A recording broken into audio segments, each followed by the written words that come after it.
11 А сыныбына қазақ әдебиеті пәнінен Қасым Аманжоловтың өзім туралы өлеңі тақырыбына ашық сабақ өткіземін. Келіңіздер, көріңіздер.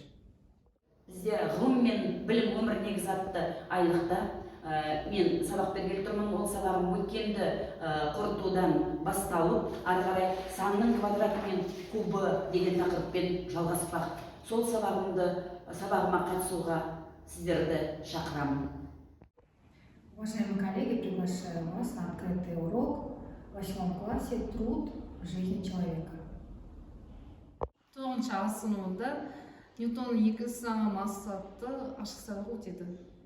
Dear colleagues, I invite you to participate in a demonstrative lesson to be held on November 23rd. Grade 8B, the theme Entertainment and the Media. You are welcome.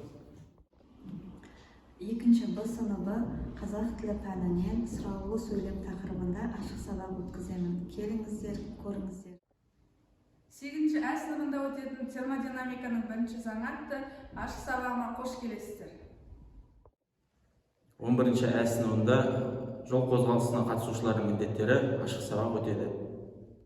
3 Г сыныбы жаратылыстану пәнінен өкпені шынықтыру тақырыбында ашық сабақ өткіземін. Ашық сабағыма келіңіздер, көріңіздер.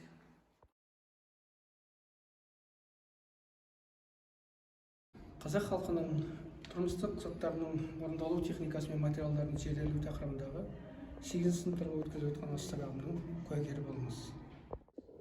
Құрметті әріптестер, сіздерді 1 қараша мен 30 қараша аралығында өтетін Сұңқар шығармашылық тобының өткізетін іс-шаралары мен ашық сабақтарына қатысуға шақырамыз.